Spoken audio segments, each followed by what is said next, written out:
Bonjour à vous, chers amis Facebook, YouTube, chers amis virtuels de la communauté internationale de où?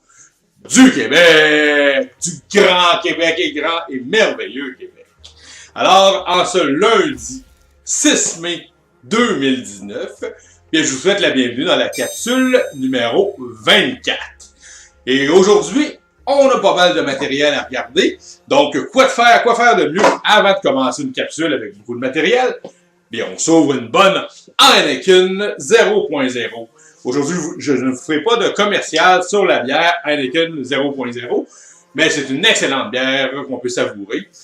Justement, en pouvant prendre le volant en tout temps. Donc, justement, c'est un mini commercial. En premier lieu, ben, j'aimerais vous remercier de suivre nos pages, de liker nos pages, GCN Promotion, GCN Investissez dans votre avenir, le registre public aussi des pédophiles, non à l'intimidation, et aussi Ménage Laval. Donc, c'est nos 4 pages. Je vous remercie de les liker et de les suivre, de suivre notre vlog également, de participer aussi à la tribune, de nous envoyer des messages en privé avec des suggestions. Et vous pouvez toujours nous envoyer en tout temps des suggestions, des commentaires. Ça fait plaisir, ça reste privé de toute façon. Et si vous voulez qu'on publie des choses, ça va nous faire plaisir également. Ben, je vous fais un chin avec une Heineken 0.0. Ça n'a pas cogné fort comme chin, mais bon. Alors, donc, comme je disais, aujourd'hui on a plusieurs sujets et un sujet éclair en premier.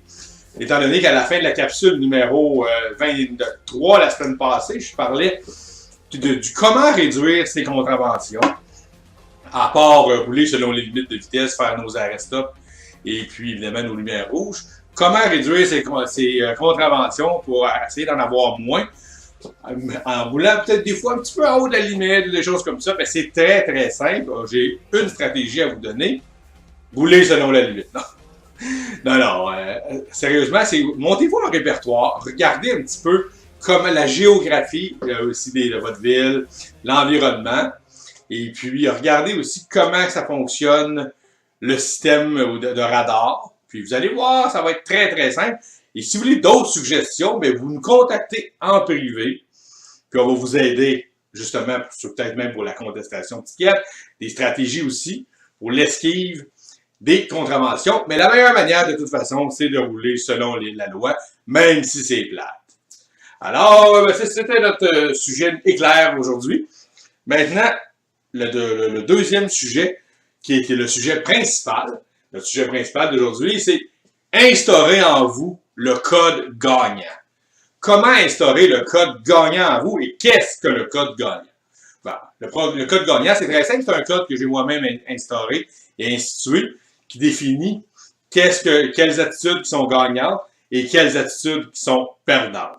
Donc, il faut définir c'est quoi un gagnant et par la suite définir c'est quoi un nasty loser en bon québécois. Un autre chin à vous avec la Heineken 0.0. Ce soir, c'est pas de la no compliment qu'on boit, mais de la Heineken comme à l'habitude. Donc, qu'est-ce qu'un gagnant? C'est quoi des attitudes gagnantes qui fait que dans la vie, vous allez avoir plus d'avancement que d'autres? La première chose qu'il faut savoir aussi, c'est qu'en étant un gagnant, il faut délaisser les gens qui sont perdants autour de nous. C'est vraiment très, très important. De toute façon, ils vont apporter quoi, les perdants, dans votre vie? À rien. Ah non, c'est vrai, peut-être plus des malheurs. C'est vrai, j'avais oublié. Donc, vous savez, on dit qu'on représente la moyenne des 5 personnes qu'on fréquente le plus souvent. Donc, si vous avez 4 perdants dans votre vie, puis un gagnant autour de vous, que vous voyez le plus souvent, là, disons plusieurs fois par semaine, ben ça donnerait que peut-être que votre vie ne sera peut-être pas à la hauteur de vos attentes. Ça se peut-tu, ça? Alors, un gagnant, la première attitude, j'ai pris des notes ce soir, hein? Donc, c'est quelqu'un qui s'occupe de ses affaires, de sa vie, et qui s'occupe en majorité de s'aider soi-même et d'aider les autres aussi. Une deuxième attitude, c'est quelqu'un qui ne regarde pas les nouvelles de manière exagérée. Évidemment qu'il faut être au courant là où fait de l'actualité, de toute façon, avec les réseaux sociaux. On n'a pas ben le choix. Puis avec les médias, puis les chaînes en continu, ça nous bombarde de nouvelles. Mais justement, est-ce que vous êtes posé la question, ça vous sert à quoi d'être informé à outrance? À part vous démoraliser, là, ça vous sert à quelque chose? Certainement pas. Ou ça vous aide surtout à perdre du temps. Regardez combien de temps vous pouvez perdre à écouter les nouvelles. Ou bien écouter, à regarder les réseaux sociaux puis les gens se plaignent. Vous en avez perdu plusieurs heures par semaine. Alors, juste à ça, je suis vrai certain. Une attitude gagnante, quelqu'un qui est gagnant, c'est quelqu'un qui agit au lieu de se plaindre et d'attendre le Messie. C'est quelqu'un aussi qui ne suit pas les paradigmes sociaux. Les paradigmes sociaux, tout ce qui est un paradigme, en réalité, c'est une idée généralement admise, puis les gens la suivent. Des fois, c'est des idées qui sont vraies, qui sont valables, mais les paradigmes sociaux, là, vous êtes capable de faire vos propres paradigmes. Votre propre vie, c'est vous qui la pensez, ça vient de l'intérieur de votre cerveau, de votre tête. Puis c'est vous qui la créez par la suite. Vous pensez, vous imaginez et vous créez. Vous agissez. Quelqu'un qui lit beaucoup également, c'est très important. Vous dites, vous n'avez pas d'argent, vous achetez un livre, disons, mais vous avez acheté un smartphone à 1000 $. Vous êtes allé manger 4 fois de la pizza ou des restaurants, du junk food cette semaine, mais vous n'avez pas de l'argent, vous achetez un livre à 18,99 $, disons. Ça, c'est de la bullshit. De toute façon, vous pouvez aller à la bibliothèque n'importe quand. Et c'est gratuit à la bibliothèque, ça vous le savez. Quelqu'un qui raconte ses succès aussi au lieu de raconter ses intentions. Vous savez, quelqu'un qui raconte ses succès, c'est quelque chose qu'il a fait, qui est déjà accompli. Tandis que quelqu'un qui raconte ses intentions, vous savez, vous avez souvent entendu dire j'ai l'intention de. Qu'est-ce que ça donne, ça souvent? C'est finalement, ils ne racontent jamais de succès, ces gens-là. Également, ce qui est bien important, c'est quelqu'un qui a des réussites. Ça, c'est dans le cas de gagnant, c'est un des critères primordiaux. Quelqu'un qui a des réussites, que ce soit financières, des réussites sociales, des réussites relationnelles, peu importe le type de réussite, c'est quelqu'un qui a des choses à raconter, qui inspire les gens. Ça fait du leadership, justement. Quelqu'un qui s'alimente bien, c'est très important, c'est quelqu'un qui est gagnant généralement. Vous regardez souvent les gens qui s'alimentent mal. Peu importe la classe sociale, ben, c'est pas nécessairement des gagnants. Puis de toute façon, même si c'est des milliardaires qui s'alimentent mal, c'est quand même, ils ont l'attitude de perdant, parce qu'au niveau de la santé, c'est ça aussi, là, être gagnant. Quelqu'un qui aime apprendre constamment, puis se remettre en question pour s'améliorer. Ça, c'est gagnant. Se remettre en question, quelqu'un qui est capable de faire ça, c'est très winner. Quelqu'un aussi qui a une bonne énergie dans la vie. Quelqu'un qui, vous savez quand il y a quelqu'un qui rentre dans une pièce, puis les gens le regardent, ils disent, il me semble qu'il a l'air énergique, il a l'air, du moins, il amène un bien-être dans la pièce. Vous savez, il y a des gens, des fois, qui se présentent, puis on a déjà le goût de s'en aller. On a déjà le goût, mais on n'a même pas le goût de les entendre parler, c'est trop long. Puis quelqu'un aussi qui assume ses échecs, puis qui est capable d'apprendre de ses échecs, puis de recommencer. Ça, c'est une attitude gagnante et ça fait partie de mon code des gagnants. Maintenant, qu'est-ce qu'un loser, le bon vieux loser? Celui-là qu'on stéréotype, bon, est-ce que c'est un verbe, ça? Le stéréotype, finalement, du loser, ce qu'on caractérise souvent par le gars de salon, de sous-sol plutôt, l'édenté du sous-sol. Ou même, il y a des édentés du premier étage, ou peut-être même du grenier. Mais une chose qui est sûre, c'est que la personne, vous savez, là, qui aime ça regarder des pornos dans son sous-sol, puis faire vous savez quoi. Ça, au lieu d'aller séduire des femmes dehors, ou à la bibliothèque, peu importe. D'ailleurs, il y a des livres à la bibliothèque gratuits. Mais bon, ça, c'est le stéréotype du loser, le plaignard de sous-sol. Mais l'attitude loser aussi, qu'est-ce qui est loser? C'est quelqu'un qui regarde l'actualité, les nouvelles, qui la suit exagérément, qui prend ça très au sérieux, puis qui pense qu'il va faire une différence dans l'actualité, en restant évidemment dans son sous-sol à regarder des pornos. Ça, c'est très, très stéréotypé. Mais bon, je l'ai trouvé le verbe. Quelqu'un qui a toujours l'intention de. Quelqu'un qui, au lieu de raconter, comme on disait dans le code gagnant, quelqu'un qui est toujours pour vous dire j'ai l'intention de. Combien de fois vous avez entendu ça dans votre vie? J'ai l'intention de. Je vais faire ça. 7 ans après, qu'est-ce que la personne a dit? Elle se trouve des excuses pour que ça ne soit pas arrivé. On dirait des fois que c'est prémédité, les gens qui veulent échouer. C'est ça qui est dommage. Ça prend du travail pour réussir et être gagnant. C'est pas facile. Les control freaks, les insécures. Ça, c'est des gens, c'est une attitude de loser. Vous regardez souvent les insécures, souvent les gens là, qui sont control freaks. C'est pas des gens qui ont des grandes réussites ou qui ont juste des réussites moyennes, ou même des petites réussites. Mais faites attention, par exemple, aux petites réussites, parce que si vous atteignez trop facilement vos buts, vous risquer de stagner. Mais les insécures, les gens qui veulent tout contrôler autour d'eux, généralement, c'est des gens qui sont des losers parce qu'ils sont insécures, puis ils ont peur, ils n'ont pas d'estime d'eux. Mais peut-être qu'en apparence, ça paraît pas, parce qu'ils ont une grande gueule ou peu importe, là. Mais on sait tout. Vous allez regarder autour de vous, les control freaks, généralement, c'est des gens que vous considérez comme des losers. Et faites-en pas partie. Je vous en supplie. Les gens qui pensent toujours avoir raison, comme on voyait dans la capsule numéro 13 du 7 octobre l'année passée, en 2018, les trois attitudes toxiques chez les gens. Personne qui pense avoir toujours raison. Évidemment, vous connaissez ça de toute façon. Regardez toujours, ça c'est drôle ça. Ça même, on peut se permettre de rire. Les gens qui pensent toujours avoir raison, souvent, ils ont toujours frappé des murs. Ou bien s'ils l'ont pas encore frappé, ben ils vont frapper le grand mur. Mais regardez-les là, autour d'eux. Regardez autour d'eux là, tout ce qu'ils ont accompli. Puis, ça va parler de soi-même, d'eux-mêmes. Les gens qui sont cheap, une autre attitude qu'on voyait dans la capsule numéro 13. Les gens égocentriques, les gens qui pensent juste, toujours, tout tourne autour d'eux. Mais quand vous leur parlez d'autres choses, quand ils sont comme pas dans le sujet, là, le sujet principal, ben ils écoutent pas, ou ben c'est des gens qui ont des très mauvaises écoutes d'ailleurs. Les gens aussi qui font de la dissonance cognitive régulièrement. Qu'est-ce que la dissonance cognitive?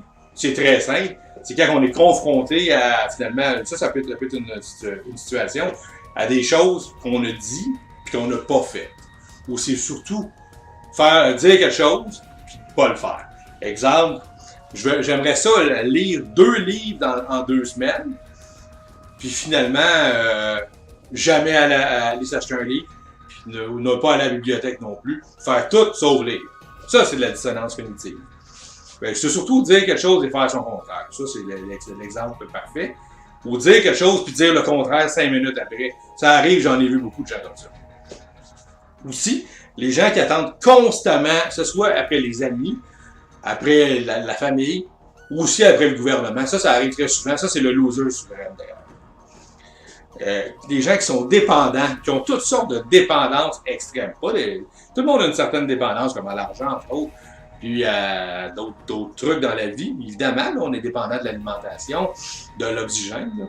Mais par contre, les gens qui sont dépendants des jeux vidéo, du tabac, des gens qui sont dépendants de la pornographie, des drogues, de l'alcool. C'est pour ça qu'il faut consommer de la Heineken 0.0.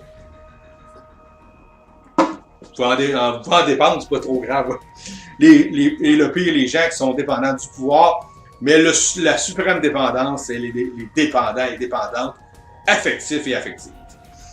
La dépendance affective, comme on voyait dans la capsule numéro 10, c'est la pire de toutes puisqu'elle peut vous mener à tous les autres types de dépendance. Tous les autres types de dépendance. Donc, prenez garde à la dépendance affective et aux autres dépendances. La pornographie, d'ailleurs, on en parle de plus en plus, c'est une dépendance qui est de plus en plus grave. Quoi de plus loser que dans son sous-sol ou son premier étage, puis de regarder de la pornographie en permanence, au lieu d'aller faire des vraies rencontres. Des gens qui se croient des bons conseillers, qui vous conseillent. Moi, je les appelle des conseillers. Les gens qui sont conseillers, qui conseillent, mais si on regarde leur bilan de vie, ben, pas quelqu'un qui a 15 ans, évidemment, là, qui conseille quelqu'un qui a 14 ans, là, mais quelqu'un là, qui a passé 20 ans, 20-25 ans, puis qui conseille, puis qu'on regarde son bilan de vie, puis c'est des échecs par-dessus échecs ou rien du tout. Ça, c'est pas bien mieux, c'est même pire, hein, rien que quelqu'un qui a des échecs. Donc, c'est ça. Ça, ce sont le code du loser. Aussi, les gens là, qui sont des losers, c'est pas nécessairement, faut être clair. Les gens qui sont des losers, c'est pas nécessairement des imbéciles. Ça, de toute façon, un imbécile, il n'y a rien à faire avec ça, là. C'est des gens qui peuvent être très intelligents, d'ailleurs, mais qui sont complètement inconscients ou inconscientes de leur potentiel, puis même de pouvoir l'utiliser pour les autres, au service des autres, pour la société, et même d'eux autres mêmes. Mais si c'est des gens égocentriques, souvent, ils utilisent leur potentiel, mais pour eux-mêmes. Mais c'est inconscient. Ils sont juste comme ça pour le moment. Il n'y a rien qui empêche de changer, par contre. Les gens aussi qui se victimisent. Les gens qui se victimisent. Ça, c'est comme on disait justement dans la capsule numéro 22 et l'année passée, la capsule sur la victimisation et le racisme. Les gens qui se victimisent. Il n'y a rien de pire. Regardez tous les gens qui se victimisent autour de vous, comment qui n'ont pas réussi de choses importantes dans leur vie, à part se plaindre. Et en dernier lieu, quoi de pire que quelqu'un qui a 30, 40, 50 ans, qui vit on va appeler ça du BS parental. Tu peux demander de l'aide à tes parents, évidemment, mais l'idéal, si tu veux avoir de l'aide parentale, c'est de prendre cet argent-là, de l'investir, puis de rembourser tes parents avec intérêt.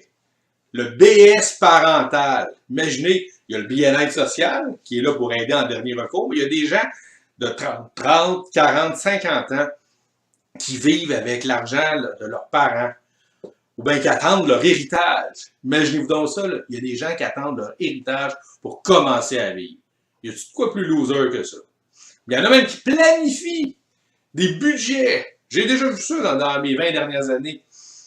Il y a des gens aussi là, qui vivent, mettons, là, qui reçoivent des rentes régulières de leurs parents, qui ont 40, 50 ans, qui planifient même pas les rembourser. Y a-tu quelque chose de plus loser que ça? Sérieusement. Fait que ça, on a vu le code gagnant, les attitudes des losers. Il y en a des milliers d'autres, mais je vous donne les principales. Moi, je vous conseille plutôt et suggère de focusser sur les attitudes gagnantes. C'est plus important. Ça va vous amener plus de bonheur, plus de richesse intérieure et financière aussi. Maintenant, à partir d'aujourd'hui, là, lundi, le 6 mai 2019, je vous dis, n'acceptez plus jamais les conseils des conseillers losers, mais seulement des gens qui ont réussi, qui ont eu des grandes réussites. Ça, vous pouvez les trouver dans des livres, dans des documentaires. Qu'on parle de Bill Gates, de Steve Jobs, peu importe, de Napoleon Hill, désolé, de Jack Canfield. On peut avoir des coachs aussi sur Internet, du coaching même gratuit. On peut aller voir Franck Nicolas, David Lefrançois. Il y en a plein sur Internet qui sont très intéressants d'ailleurs. Et puis eux autres, ils ont des expériences à raconter, des stratégies, de la matière. Donc je vous suggère plus d'écouter ça comme conseil ou de lire que d'écouter les gens qui ont des attitudes de loser comme on a vu. J'espère qu'aujourd'hui vous trouvez ça rude comme capsule. D'ailleurs, si vous trouvez ça trop rude, vous flushez la capsule, puis c'est aussi simple que ça. Vous n'êtes peut-être pas prêt à entendre certaines choses. Se faire dire les 4 vérités, des fois, c'est bon, mais sauf que je m'adresse à des gagnants.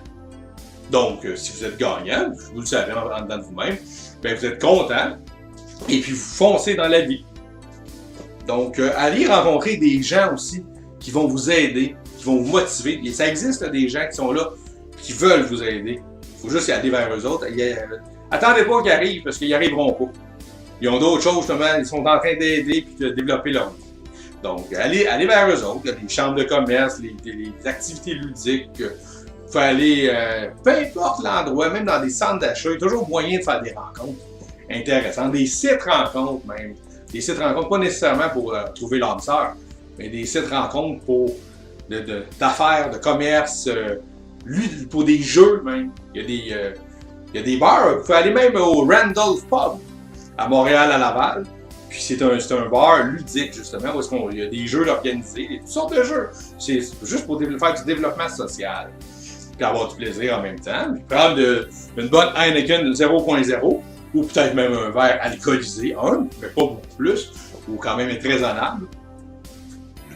Puis les contraventions aussi, on y va sans aller trop vite pour pas avoir de contraventions.